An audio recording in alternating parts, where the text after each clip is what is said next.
Hey guys, it's Carly. Welcome back to Mostly Dating, a First Rounds on Media production. You guys have heard me talk about First Rounds on Me for years, and I'm so excited to finally be working with them.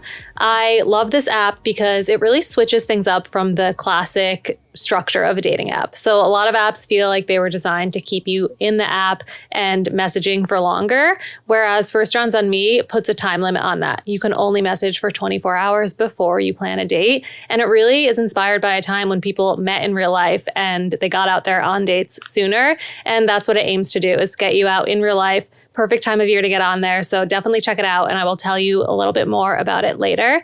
Before we get into it, this is the first episode of 2025. I hope everybody had an amazing holiday and Happy New Year.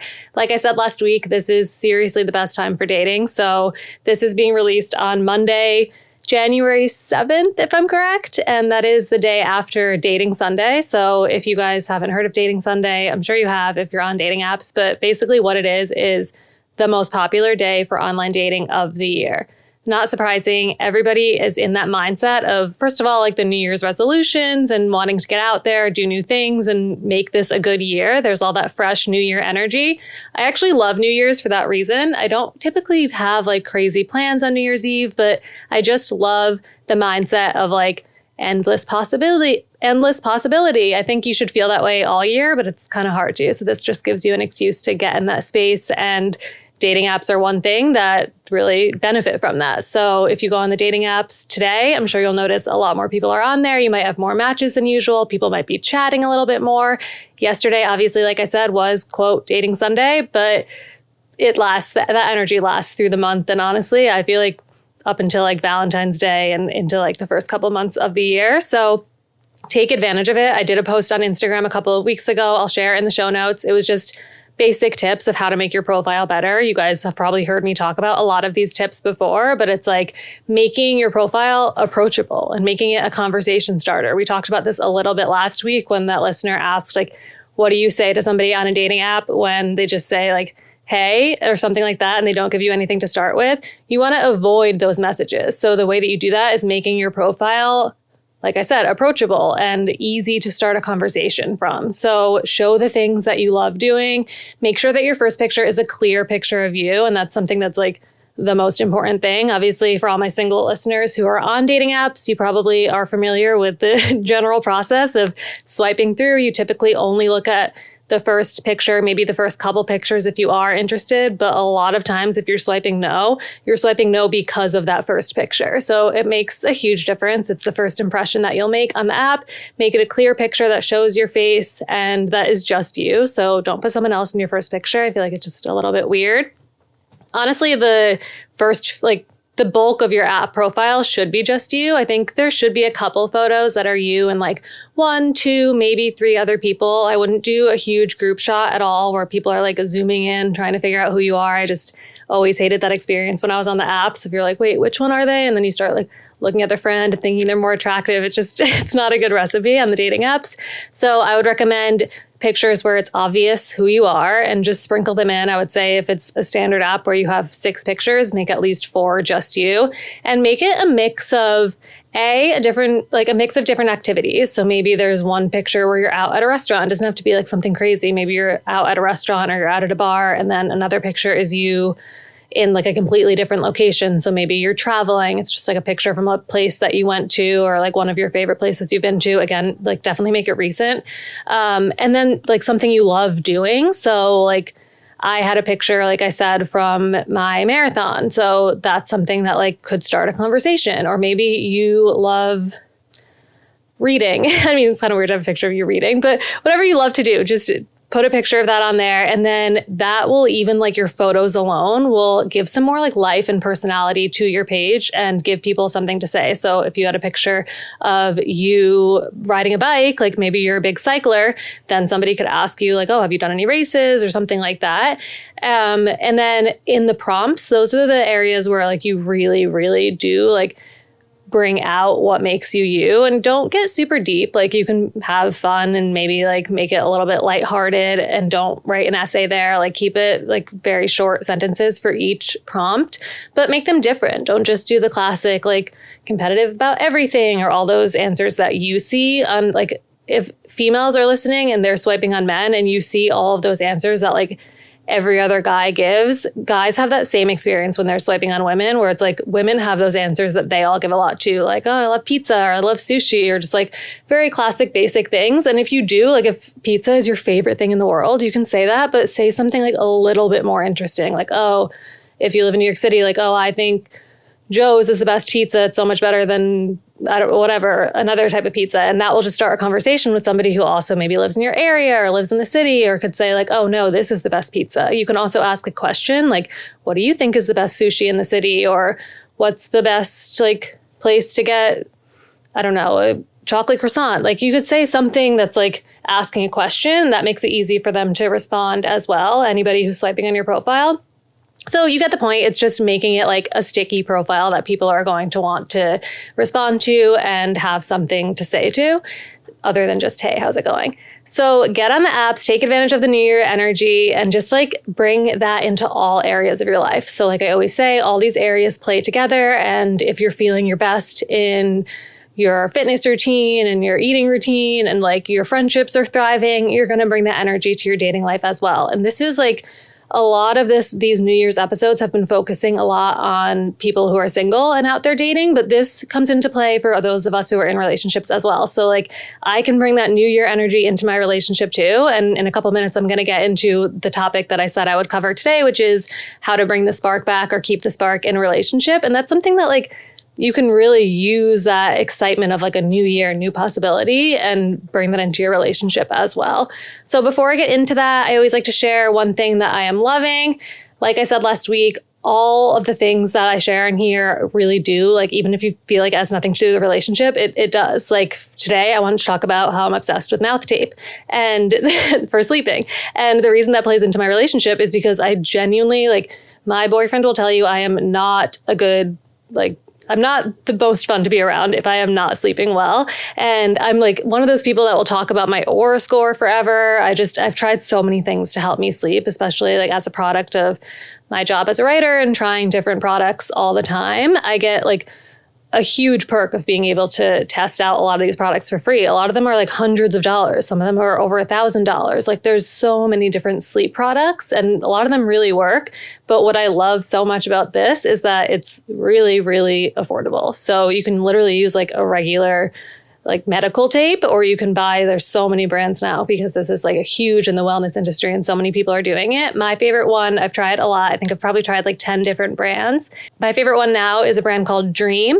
And I like it because it's like, it doesn't feel harsh against your skin. And you need like, the whole purpose of it is to cover up your mouth because people who breathe through their mouth tend to not sleep as well. And so there's a lot of research behind that about a lot of it goes into the REM sleep cycle, that's a huge part of your sleep cycle. It's actually when like memories are formed. It's when your brain stores knowledge. And it's like, if you're not getting enough time, it's usually supposed to be like, if you sleep for 8 hours, it should be like an hour and a half of your sleep should be spent in REM. And that varies for every single person. But if you're not getting enough time in that stage, then you might realize you're having like a hard time remembering certain things. Like your short-term memory is not as good, or like maybe you're feeling like brain fog. A lot of those things will happen if you're not getting enough of this type of sleep. And of course, so many things affect it. Like mouth breathing is not the one secret to getting more REM sleep, but there is, like I said, a lot of research that shows that people who are breathing through their mouths spend less time in REM. And so what the mouth tape does, and it's not scary at all. Like you're not going to like not be able to breathe in the middle of the night because you're wearing it. Like if you're not able to breathe through your mouth, you'll breathe through your nose, which is what it's meant to do. And that helps you spend more time in that specific sleep phase and really just like sleep better through the night in general. So I'll put it on before I go to bed. Again, I've tried so many different kinds, but this one I like it because like it sticks. I put like a lip mask on at night and I feel like I do so much of my skincare at night that sometimes my face is like just loaded up with product, and a lot of the different mouth tapes that I've tried don't stick, or the ones that do really stick like kind of hurt when you take them off. So this one is the perfect balance. It also is made with natural hypoallergenic materials. So I like that because like you're sticking it on your mouth and on your skin, on your face. So I don't want to have any type of reaction there. And it feels like just, it feels comfortable when you put it on. I don't feel like I'm like suffocating. Again, like I have been doing this for a while. And even before I tried mouth tape, I was really making an effort to breathe through my nose. So if you're new to it, there's different types. There's one that has like a slit in the middle. So you might feel like a little bit safer because like there's a little bit of air getting in, but the idea is the same. It's also really good for people who snore, which I don't typically snore, but I have talked to a lot of people. And again, there's some studies behind it that show that it can help you be a little bit more of a quiet sleeper. And another byproduct of it that I didn't know before I started trying it, but then I've read into a little bit more, is that it's actually really good for your oral health. So like your dental hygiene, people say it helps with like if they wake up and their breath isn't great in the morning, or if their mouth is usually dry in the morning, it can help with that. I will link the one that I use in the show notes and you can check it out. I'll link a couple because there are a few others that I like as well. Let me know if you try it, because the last time I talked about this on Instagram, I had so many people either asking about it or saying which ones they love. And I always like talking about these things. Okay, so last week we had a question that kind of made me laugh on the podcast, and it was about what to do when your partner says things are starting to get boring. I just laughed again when I read it because it kind of made me mad. It was like, that's a mean way to say that, but it did bring up this idea of the honeymoon phase and of that spark in your relationship, and sometimes it feels like it's not there as much, or maybe like that initial phase when you're getting out of the honeymoon stage and you start to like get really worried about the relationship. I think that this is something that's so common. And I mentioned this last week and I wanted to dive deeper into it, but I just think it's so important to think about the fact that the honeymoon phase is something. I don't love that phrase because it kind of has the connotation that it just like, it's a phase and then it's over and that's it. And I really disagree. I think it's something that ebbs and flows in your relationship, and it will be there sometimes and then it will come back. It usually comes back like at exciting times, like your actual honeymoon, or when you first get engaged, or maybe when you move in together. And there are things, or like even when one of you gets really great news or something like that, like certain things will make you feel like, wow, I'm like flying high in this relationship and things are great. And then that honeymoon phase starts to sort of like come back. But what I like to talk about is, first of all, why it's actually a good thing when it starts to like fade in the beginning, and how you can kind of keep it like ebbing and flowing even more. So how do you make those ebbs more frequent? And how do you make it just something that's kind of like naturally flowing through your relationship? And so one thing that I do want to mention is that, first of all, like, what is this honeymoon phase? So it's that early on stage of a relationship. You just started dating, like everything they do is great and fun, and there's so much excitement. Everything you're doing is something new. It's like you're stepping out of your comfort zone. You're just getting to know each other. Even if they do these like small things that you would typically find annoying, like you don't find it annoying. It's just like, ooh, that's something new and fun. I'm learning about them. You also feel like pretty secure in your relationship. So I would say like, there's some hint of like a honeymoon phase-esque feeling when you first meet someone and you're going on like your very, very early dates. But I think it really kicks in when you've like become exclusive or you've defined the relationship. And I think that that's because like, okay, this person just told me how they feel about me and I told them how I feel about them. And like, we're in this great place where we're on the same page and things are aligned and we're really like connecting, and you feel like so confident in your relationship. Like you just define the relationship. You're not going to like break up tomorrow. There's not that worry. So you're feeling good. You're feeling confident. You're feeling connected. And those are all things that, like the sharing things about yourself, all of those things, those are all like proven to bring people closer together. So it's like, of course, you're going to feel super close and super happy and super connected in this time because you're doing all of those things.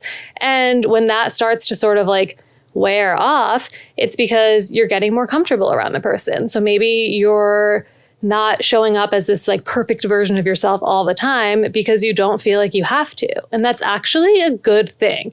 So maybe there's little things about them that you start to view as like a flaw. And that's good. People have flaws. And the important thing is that like you actually realize that you like them or love them or like feel happy to be in the relationship because of those things you're learning about them. And the flaw isn't like a deal breaker for you. And that's like a very, very important phase of the relationship, is you're seeing each other like super clearly. So you don't feel like you have to show up as being perfect because they're not perfect. And you both are free to sort of like relax a little bit. And I'll get into why you shouldn't like fully just like kick your heels up and like just, I don't know, like I'll get into that. But it is important that you feel comfortable in this phase. And I honestly think that like, one big thing to think about when you're like kind of feeling like a little bit nervous that, oh, the honeymoon phase is ending. Like, what if the relationship doesn't last? Like, I think a big thing to notice then and think about is that like this could be like a milestone in your relationship. So now that you do see them a little bit more clearly, you see the relationship a little bit more clearly, like maybe you feel more seen because it's like, again, you're showing up as your true self.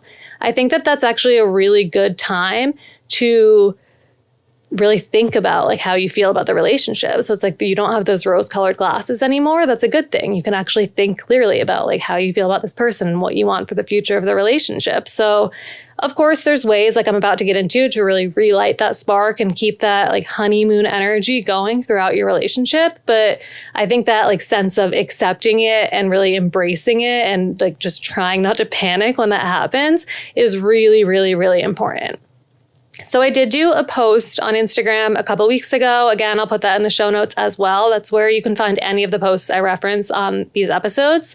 And the post was about how to bring the spark back to a relationship or like keep it going. If you're in that early phase and you're like, no, I don't want the honeymoon stage to end, then keep doing these things. So one of them is literally rewinding to those early phases of your dating stage. So maybe that's like going to the same place you went on your first date, like recreating it and like acknowledging that you're doing that. Say like, oh, we've been dating now for a year. Like maybe we go back to that first date and we like order the same thing or we like do something similar to what we did then. Or maybe we even like make a point to like talk about the things on that date that like made you attracted to the other person or that like surprised you about the other person. You can kind of just like make a fun night of it.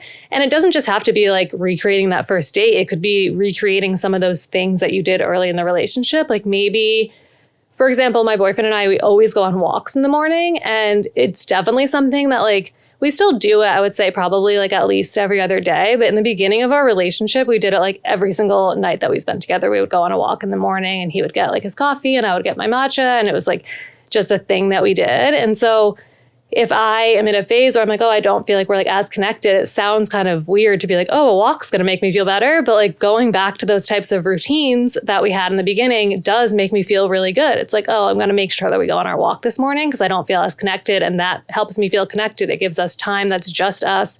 We're not looking at our phone and we're just talking to each other. So that's an example. If there's a routine, like you guys always used to just eat breakfast together at home, or you used to drink your coffee together in the morning, or even like at the end of the day, maybe you used to have time that you connected outside of your phones.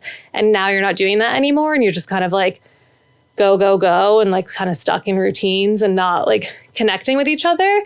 Bring back those routines. And even just like the simple mindset shift of like reminding yourself about that excitement that you had early on can be really helpful. So think about like how excited you used to get when you were going out on a date with them. Like maybe you guys live together now, and before you lived together, you used to like really look forward to seeing them every single time. And now it's just like, oh, they're like always there. Think about that excitement and how much you looked forward to them and just try to like harness that energy. Another thing that's really important is speaking up. So communication around this is really, really important. And that's kind of why I keep laughing when I read this specific question that I got about her partner saying that things were getting boring, is because like, sure, that's like one way of communicating about it, but there's a lot of other better ways to talk about things. And you don't have to say, I mean, like you could, depending on what you guys typically communicate like and like how your relationship is, you could say something about how you feel like you guys aren't connecting as well, or like the honeymoon phase is ending, or like something like that. You could kind of like joke around about it or just sort of like feel out the way you want to talk about that.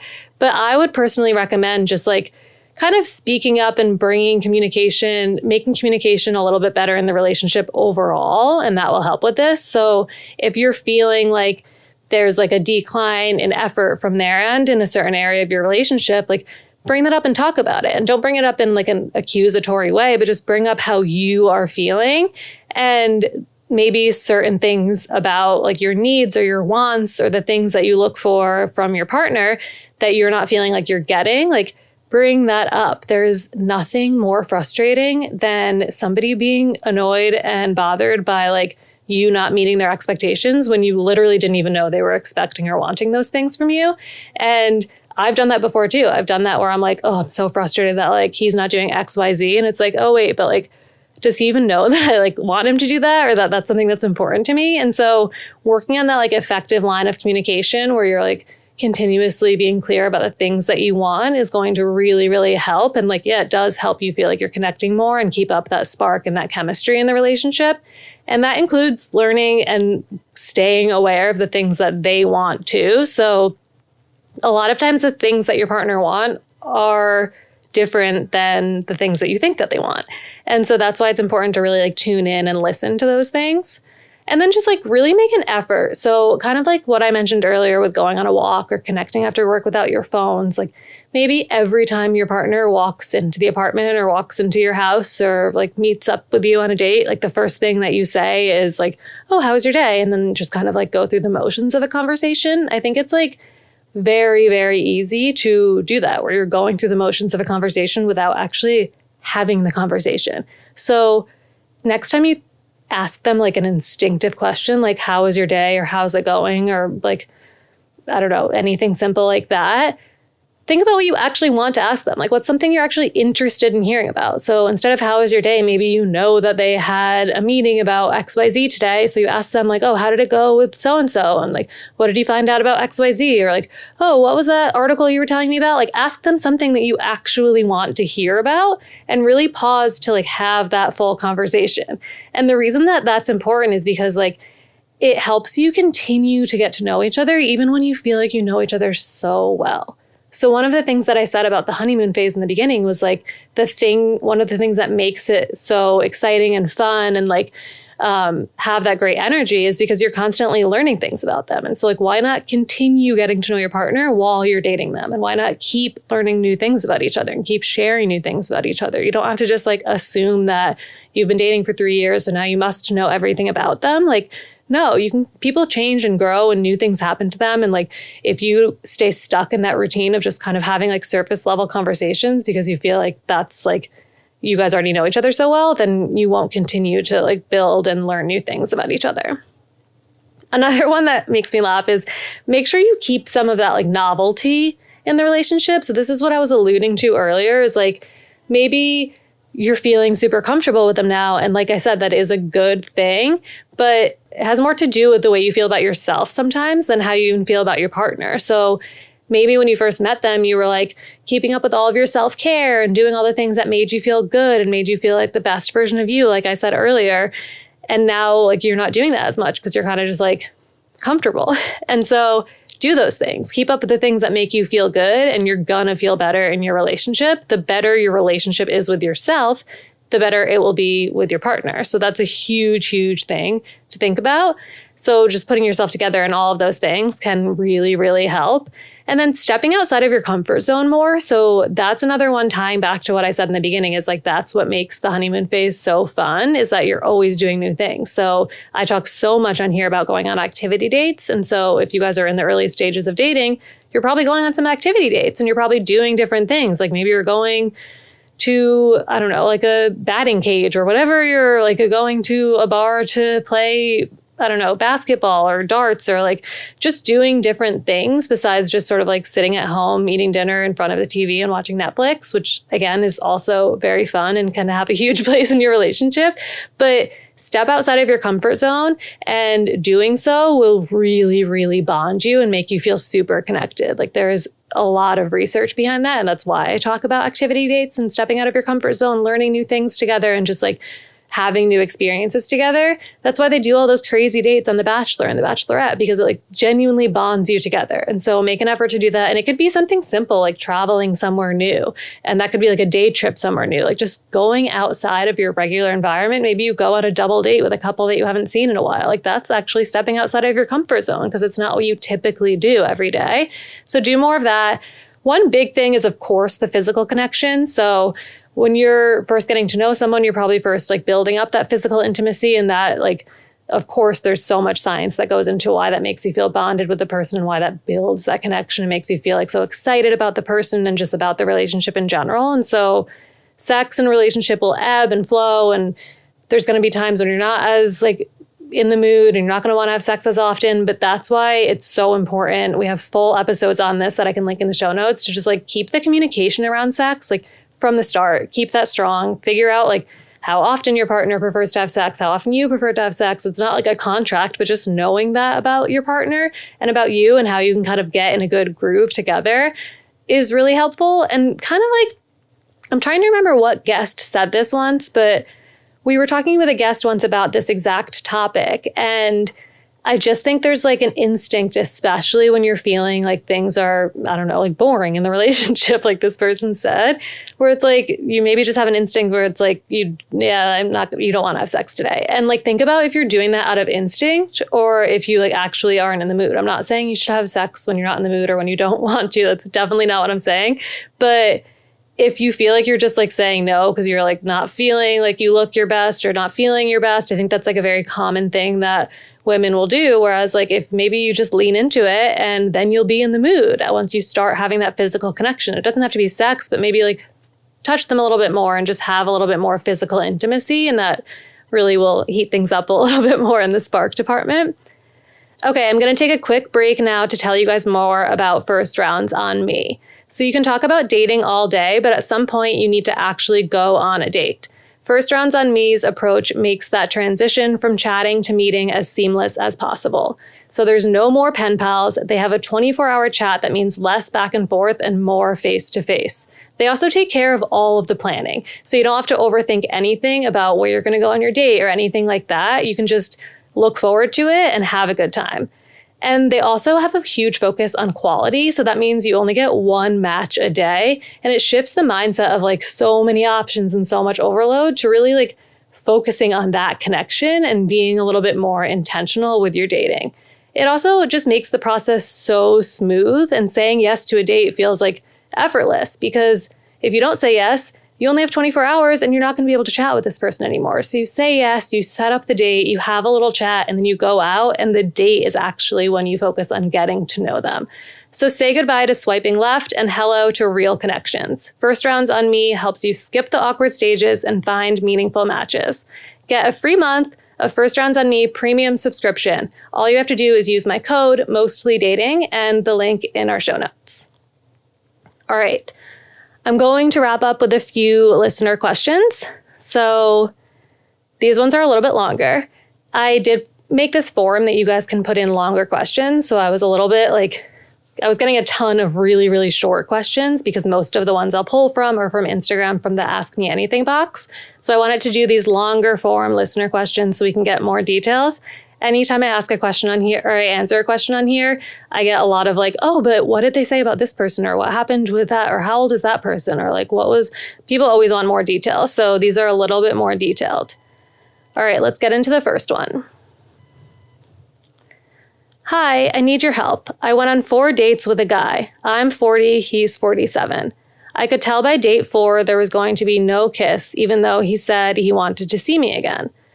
So I casually asked what his thoughts were. I was thinking, am I friend zoned? He expressed like and respect for me and didn't want to do anything too fast. I said okay and lightheartedly said, can you kiss me if you want? Oh, and lightheartedly said, you can kiss me if you want to. He laughed and said, good to know for next time. Since then, he has completely shifted in his communication. He has barely reached out over about a week and a half. It's been 5 days with nothing now. So I don't know if it's been a week and a half or 5 days, but either way, it's been a while. How do I handle this? Okay, so first of all, it's good that you put it out there that he can kiss you. I feel like a lot of men who are dating women do feel like they need that signal so that they don't feel like they're just going for it when you aren't into it or don't want it. It is definitely a weird reaction for him to sort of just like laugh and then not kiss you. So I think maybe the vibe, it's definitely very understandable that the vibe of this date shifted right after that. I think maybe he clearly just wasn't, he was either extremely nervous, which like, sure, that's one option. And so that's why he didn't, or he wasn't feeling ready to kiss you yet, which is completely fine. It's like, I understand feeling like embarrassed or sort of like, eek, what do I do when you feel like you put yourself out there and then he didn't return it. But when you're on like a early date, and it's this hard because it's 4 dates in. I think if he doesn't want to kiss you at this point, it's kind of like, okay, there must not be a physical connection. If this were the first date, I would say like, okay, like I wouldn't fault you if you hadn't been ready to kiss him. So like, we don't need to fault this guy for not being ready to kiss you. But I think at this point, like his shift in communication after you put that out there for a kiss, maybe this made him realize, okay, I'm not physically attracted to this person, which is like not a bad thing about you. It's like not everybody is going to be physically attracted to every single person they go on a date with. That's why it takes us a little while to find the right person. So this person not being physically attracted to you doesn't mean you're not physically attractive. Like you have not been into people in the past before too. Like not everyone's a match. So I want to put that out there right away. But I think it just means this isn't like a chemistry match. And maybe you guys have been on 4 dates, and maybe that's because you guys have like an intellectual match, or there's just like maybe he like really likes certain things about you. He obviously does. He has fun spending time with you. But I think this might have made him realize like, okay, I'm not ready to do that. Or like he didn't want to give you the wrong idea. Maybe he thought kissing you would make you think he was more serious about things. Like there are so many things that could have been going on in this man's mind. And there also is like, it's not too big of an age difference, but a 7-year age gap. I don't think that's huge when you're both in your 40s, but maybe there's just certain things that he's not looking for, the same things you're looking for, and he didn't want to give you the wrong idea by kissing you. So in terms of how to handle this, if you haven't heard from him, like, and you've reached out, then there's not really much else you can do. I would try to just move on. If you're saying you haven't heard from him and you haven't tried reaching out, it's like, that's something that bugs me when people call that ghosting, because it's like, he didn't ghost you. You guys just both aren't reaching out to each other. So if that's the case and you're still interested in him, I would say you could send one text and maybe like feel out the vibe. If he doesn't respond, that's that. But at this point, I just feel like there seems to be a mismatch. So I would probably just like kind of chalk it up to that and move on, which I know sucks. But all that this can teach you is that there are people out there who you will have fun with and who will want to go on multiple dates with you. And the next one, hopefully there'll be that physical connection. And so I would take that as a positive thing and then just not try to force this. Okay, this man says, I met a woman in the middle of a divorce. I told her I didn't want to start something official until that was final. I didn't do a good job of keeping boundaries, and that's mine to own. So we basically have been acting like we're dating. She now wants to put a title on it, but I don't want to yet. She has stated that if we don't at least make the commitment without the title now, then it's done. I feel weird making the commitment, even excluding the title, because it basically feels like a commitment. How do I navigate this? I'm happy to own any misleading or misstep, but is it a red flag that she wants to have a title before she's fully divorced? Okay. A lot of like commitment versus title here, which always gets me a little confused. But basically I think what she's saying is, okay, if you don't want to call yourself my boyfriend, I at least want to know that we are exclusive, meaning like you're not sleeping with other people or you're not dating other people. And a topic we talk about a lot on here. I now understand why that's something that people like to do. Totally valid. And no, I don't think it's a red flag that she wants to have this security, even though she's not fully divorced. Like I have never been married and divorced before, so I'm just coming at this from an outsider perspective. But in the middle of a divorce, I'm assuming means she's separated. I don't know how long she's been separated for, but she's not with her partner anymore. Divorces take a long time. It's not like I'm not going to fault her for the fact that she met someone she's excited about and wants to be in a relationship with. Like if she was trying to marry you right now before she was divorced, that's a different story. But wanting some type of commitment from somebody who you are dating, I don't think is a red flag. I think that's like actually a green flag, that she's telling you what she wants and she's being really clear about it. I will say, you've mentioned that you told her you didn't want to start something official. So also a green flag for you that you were very honest about that from the start. But you're also owning the fact that you might have said that, but your actions have shown otherwise. So you said that, and then you started acting like you were dating her. So something that happens a lot in dating and why people get into situationships and stay in a situation too long is that the one party, which like, in my experience, I'm a woman, so this has been the man, has done this before, where it's like they tell you in the beginning they don't want something serious, but then they start acting like you're in something serious. And so it's like, of course, she then got the impression that you guys were moving in that direction. And like you can tell someone something nonstop, but if you're acting another way, it's extremely confusing. And that's the whole like actions speak louder than words. Like I could go down that rabbit hole for a while, but basically like if your actions and your words are not aligning, it's going to be confusing for people involved. And so she got confused by that. And now she feels like she needs a little sense of security of knowing that this person that she's dating is committed to her. And you feel like you can't commit to her because she's still not technically divorced. So what I would do now, and like, I'm glad you said you're happy to own any misleading. Like, I don't think it's a huge thing. I think you got caught up in the fact that you like spending time with her. And so you've been acting like you're in a relationship with her. But ultimately, it seems like this is a sticking point for you. Like, you do not want a title. You don't want exclusivity because she is not fully divorced. So you just tell her that again. But this time when you tell her that, if she's not okay with that and you're not able to be on the same page about that, and there's not like a full understanding of that's where you are right now and that's what you want, then like this kind of needs to end. Because I think that if you have this conversation and then you just kind of go right back into acting like you're dating, it's like you're just going to keep spiraling down this and like kind of like repeating the same thing over again.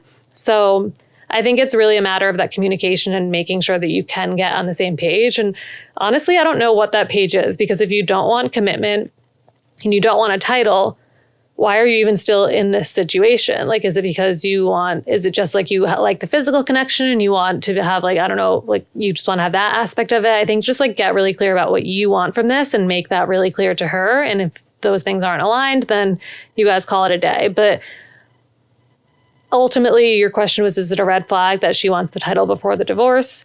I don't think it's a red flag, but it's if you don't want that, then you don't want that. And that's kind of all it comes down to. All right, let's do a couple more. I went on a first date with a guy I'd barely spoken to beforehand. It went super well. We were vibing and had a lot of chemistry, and he kissed me kind of unexpectedly at the end. I'm not usually a first date kiss kind of person, so it surprised me and I didn't kiss him back super enthusiastically. He told me multiple times on the date how much he enjoyed it and that he really wanted to do it again and that I was super attractive. When I left, he texted me and said he hoped the kiss was okay. He was having such a good time and he really wanted to do it. I texted him that it was really good, but I told him that I typically move a bit slower with physical stuff and maybe we could have a conversation about it sometime. He said that's great because he's the same way. But after that, his text got really short and uninterested sounding. After a couple of days, he just stopped texting. Did I just make him feel uncomfortable, or was he just looking for a quick hookup and realized that wasn't going to be me? So a big kissing theme in this episode, kissing on dates. I can't tell you exactly what happened, but I would interpret it a similar way that you did, that I think he was just looking for a hookup and realized that that wasn't what you were looking for. And again, it could be a million different things, but I think that the fact that and props to you again, because you said, we could talk about it sometime, but I'm not one to do that like so early on. And I think that that's good. You were just expressing that about yourself. And a lot of times, like, you don't need to express that because you can just like sort of show it by like not doing those physical things early on. But if for you feel like you did kiss him back and then you didn't want him to get the wrong idea and you kind of cleared it up for him, that's great. But the fact that then that made him start to act a little bit differently and you're picking up on those vibes does probably just mean that like, okay, he realized you're looking for something serious and he's not like, it kind of sucks because I kind of like rushed that a little bit. It was one date. So it's like, how is he supposed to even know if you want something serious with you? But I think maybe like that communication might have just thrown him off. And like, honestly, it doesn't mean anything bad about what you did, or like, even like, maybe you guys, if that whole like interaction didn't happen, maybe you would have gone out on a couple more dates. But I just think ultimately it means like you're not compatible if he got like a little bit scared away by you just like verbalizing that you wanted to have a conversation sometime about like the physical aspect of things. I think maybe he just didn't want to have that conversation and now he's kind of pulling back. And so nothing that you did wrong. And I honestly wouldn't approach that any differently in the future. If anything, like when he went in for the kiss, if you just did it because you felt like you had to, like you didn't have to. So you could have kind of pulled back and been like, oh, like I don't kiss on the first date, and sort of just like, it's like brushed it off that way. And that could have been that. And then you wouldn't have had to kind of like address it later on. And so that's one thing that I would say is just like make sure that you know that you like don't have to do that. But otherwise, like I think this just ultimately comes down to like it was one date. Now it's not going to pan out to be a date two, and that's probably for the best because there's not a connection there. I'm going to wrap up with one shorter question. This person says, how to know if I'm ready to date? It's been 2 months after a breakup. I feel ready for love again, but I wonder if it's too soon. Okay, I like this question a lot. Very simple. Stop wondering if it's too soon. If you feel ready, that is the best indicator you can have. A lot of times I even say like, do it before you feel fully ready, because I don't think like you ever will feel fully ready to date anytime, even if you're not fresh out of a breakup. Like there's always one little thing that you wish could be a little different, or that you wish you could change, or maybe I'll be fully ready when like my job is in this place or something like that. Like there's never a time, there's never a perfect time. And that can go for anything, not just dating. It's like if you're waiting for that perfect time or to feel fully ready, it's not going to come. And then you're just going to end up not doing that thing. And so if you are feeling ready and you want to look for love again, like you said, do it. Go on a dating app. You're not signing a marriage license. So I think like, I have a post about this, is just like signs that you're ready to date again after a breakup. And they're pretty simple. It's like, for one thing, you know what you learned from the relationship. So these are some things you can reflect on as you are getting back out there. I don't know how long this relationship was, but you mentioned it just ended a couple months ago. And so what did you learn from it? Even if it was just a short relationship, what are the things you're taking away that you're going to like show up better in your next relationship or in your dating experience because you learned these things? So every relationship serves a purpose. I really, really believe that, even if the relationship feels like a huge waste of time, there's something you can learn from it. The only way that it's a waste of time is if you don't learn that thing and you don't apply it to future relationships. So if you can think about the things that you learned, or sort of like even think about it this way, like what was the purpose of that relationship? What did it do for you? If you feel like you have a clear answer to that, that's a sign that you're ready to date. If you know what you're looking for and you're not dating just to sort of like, just to get over your ex or just to make your ex jealous or something like that, and you have a clear vision of what you're looking for, and you're also kind of like open to learning what you're looking for, that's another sign that you're ready to date. So think about the type of relationship you want, how you want to feel in a relationship, the type of person you're looking for. And if you have like some starter answers to those questions, then that's a sign that you're ready. Also, you know and understand and feel confident in what you bring to the table. So that's a huge part of dating that so many people, I feel like, are not thinking about. You're thinking about all the ways that this person is going to enhance your life, or all the reasons you need a partner, all the reasons like you want to be in a relationship. But what about all the reasons why the person you're going out with is going to be so excited to date you, or all of the great things that you're going to bring to this relationship? That is a hugely, hugely impactful mindset shift that I think is so, so helpful. So if you can get a little bit of clarity on like all of your qualities that you bring to a relationship that are great and that you love and that you feel confident about, that's going to help you. And that's a really big sign that you're able to sort of like answer that question, because sometimes it's not an easy question to answer. If you feel good about that, another sign that you're ready. And then you're excited about it, which it sounds like you are. So if you're feeling ready, you're feeling excited, and the idea of dating just like feels fun and it's something you want to do, yes, do it. So many people are forcing themselves on dating apps and forcing themselves out on dates, and I've done that before. But if you have a little excitement over it and you're like, oh, I'm ready to do this, don't hold back just because you feel like you shouldn't be ready or you feel like it's too soon. Like the worst that happens is you go on a date, it doesn't go well, and then you learn from that one too. So I would just get out there and do it. I think you're feeling good about it now, and that's the perfect time to get on the apps.